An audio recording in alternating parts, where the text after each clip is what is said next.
Hello, everyone. So today we're going to be looking a lot at how the stability of a compound changes with pressure. So time to look a little bit more at Gibbs. So last time we were focusing on the temperature dependence of Gibbs. Today we're going to focus in on the isothermal pressure dependence of Gibbs. So again, we're going to be making the assumption of isothermal conditions. If you do have a temperature change, well, we've got a state function and you can treat pressure and temperature as independent functions because yay for state functions. So when dealing with the pressure dependence of Gibbs, we're going to be focusing very specifically in on the molar version of changes of Gibbs, which means we're going to be talking a lot about the molar entropy of our solid. Because again, we don't want to deal with uh, arbitrary amounts of a species and want to put everything on as much of an even playing field by working with molar properties as possible. So if I'm going to be looking at the change of Gibbs with pressure, well, we can go ahead and express this in the integrated form as my final Gibbs energy will be equivalent to my initial Gibbs energy plus this kind of odd integral of our molar volume with respect to pressure. Well, here's going to be the issue. As we've seen before, volume is very frequently a pressure dependent property. And so how the volume is going to change with pressure is going to be very dependent upon the scenario that we're dealing with.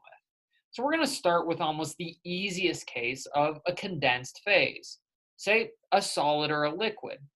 So our question is going to be, how does our volume change with pressure for one of these condensed phases? Well, in general, unless I'm putting a real ton of pressure on top of, say, water, it's more or less going to have the same density or molar volume. So in general, it's going to stay relatively fixed, which makes this integral positively easy because molar volume then becomes a constant. It pops out front, and then any change of Gibbs is going to be related to the to the simple difference in my final and initial pressure, which ends up giving us quite a nice equation. However, it is worth noting that as I apply additional pressure, my actual volume will very slightly decrease. However, this difference is often minor enough that unless I'm dealing with several thousand bar of pressure, I can frequently get around ignoring this. However, if you want to improve the accuracy of your results, go ahead and try and determine a pressure dependent volume for your condensed phase. Again, this is mostly going to be important for liquids, but for most solids, we can treat this value as fixed. So let's go ahead and examine what sort of influence this will have on our changes of free energy by looking at a couple of systems. So let's go ahead and work with one liquid, water, with a molar volume of about 18 milliliters per mole, as well as two solids, graphite and diamond. Well, graphite has a molar volume of about 7.9 milliliters per mole, and diamond with about 5.1 milliliters per mole. So if I want to figure out the free energy for the compression of water, well, then I go ahead and just insert my molar volume. And if I go from 1 bar to 2 bar, so I doubled the pressure, which actually does take a fair bit of energy, well, I'll simply have my molar volume times 1 bar, because that's the difference of final minus initial. And then it's important to make sure that we convert from liter bar to joules. So it turns out there's about 100 joules in 1 liter bar. And that's actually a fairly useful metric to know when we're, say, dealing with work or some of these conversions from PV units to simple energy.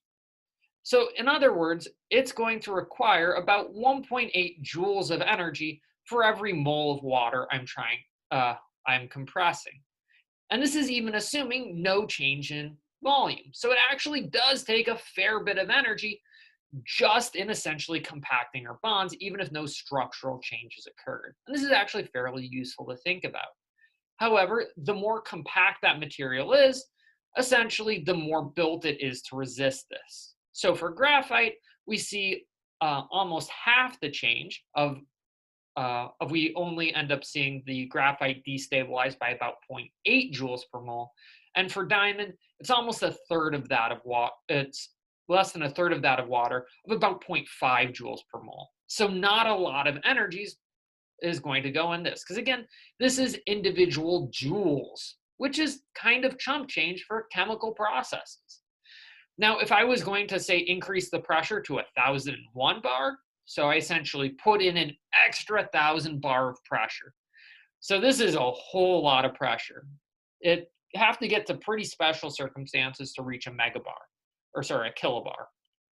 Well, for water, this only ends up being about 1.8 kilojoules per mole of energy. So water actually is almost as stable as it always has been. Graphite, again, sees a very minor increase, and diamond the same. Because we see this kind of linear increase of energy with pressure, and our values were already so low to begin with, a lot of times it's very natural to essentially ignore the influence of increasing the pressure on the free energy of a complex, simply because these energies are so low to begin with. However, what can actually become a little bit more important is when we're dealing with the influence of pressure when looking at a Gibbs energy of transition. So if I'm going in between two condensed phases. So let's say I'm interested in trying to change graphite into diamond, because let's be honest, there's a lot of people who want to try and turn your pencil lead into something a little more valuable. So let's go ahead and figure out whether increasing pressure is going to favor or disfavor this process. So in order to do this, I need to figure out how both of these two properties are going to increase or decrease with pressure. So this is very similar to what we've done with our other thermodynamic cycles. So our Gibbs free energy at our new pressure is going to be our old value plus, again, the molar volume of diamond times the change in pressure, and similar for graphite. So I can then insert both of these equations, and my Gibbs free energy of transition at my new pressure is essentially going to be my old pressure for diamond plus the correction minus the old energy for graphite, again, plus the new correction. So we can then try and isolate our Gibbs free energy components and our molar volume components.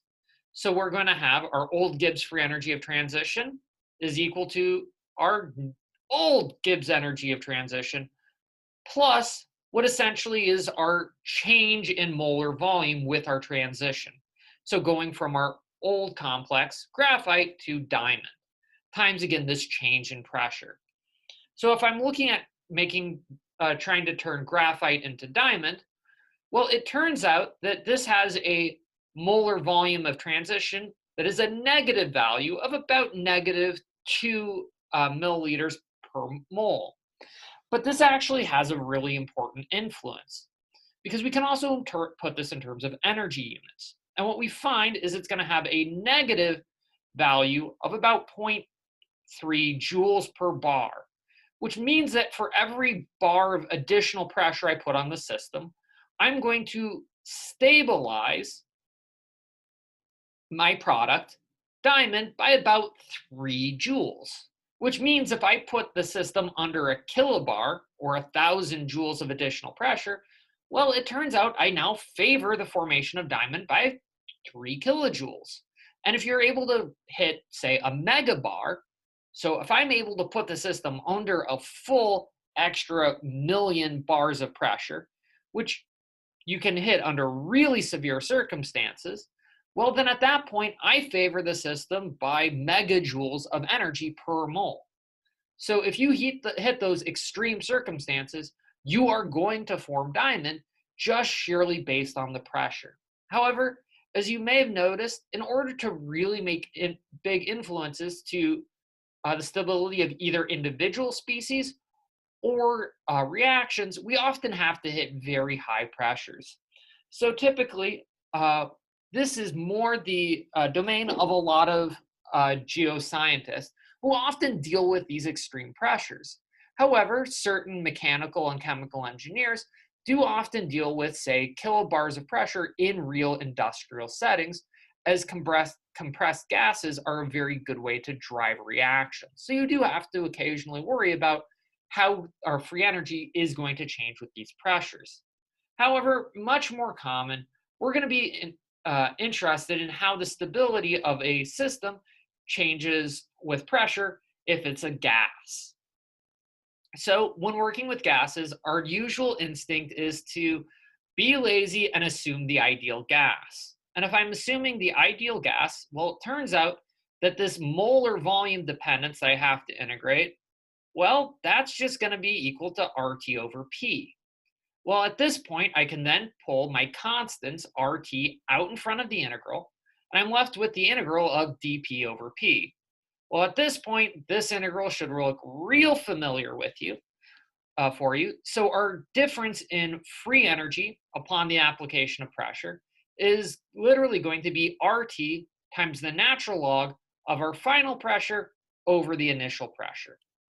But oftentimes, our initial pressure that we're concerned with is going to be a reference pressure, often standard state or 1 bar.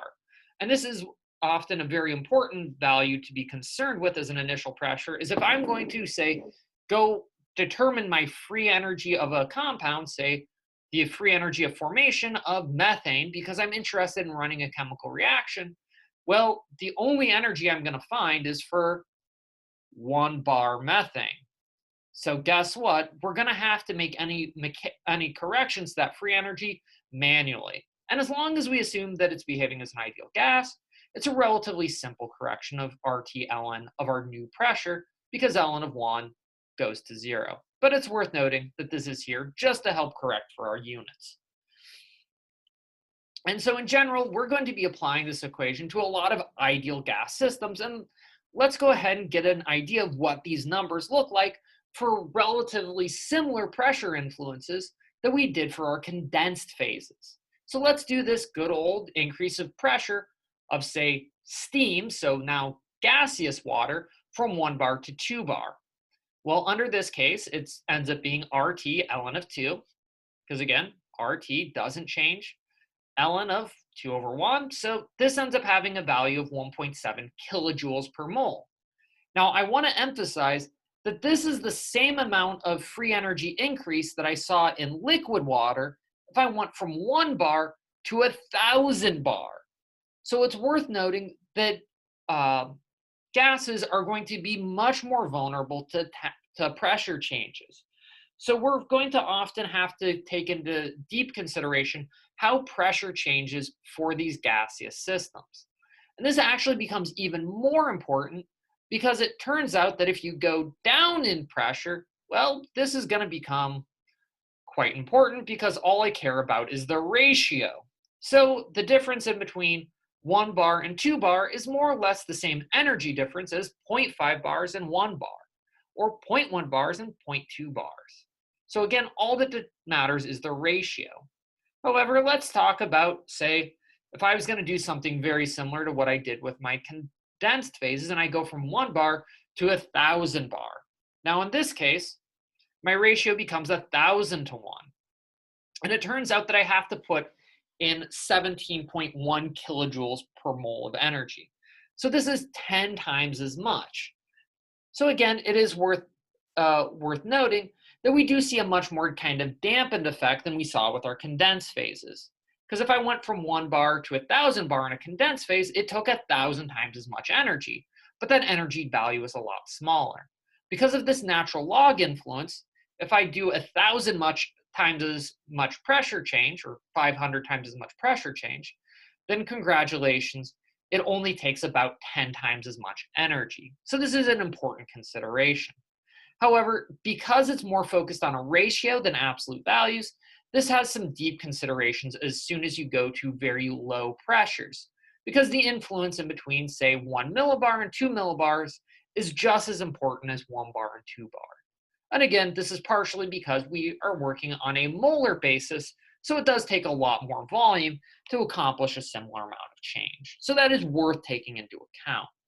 And it turns out that this set of equations is really going to drive a lot of our treatment of gas phase systems as we go forward through the rest of the semester. However, before we start talking about a lot of our phase changes of, say, how I'm going to mix my gases and solids, we need to account for one important thing. To generate this equation, we made use of ideal gas laws. Well, as we've talked about, especially as I'm going to higher pressures, I'm not always going to have this. So next time, we're going to have one last side jaunt into non-ideality. Till then, take care.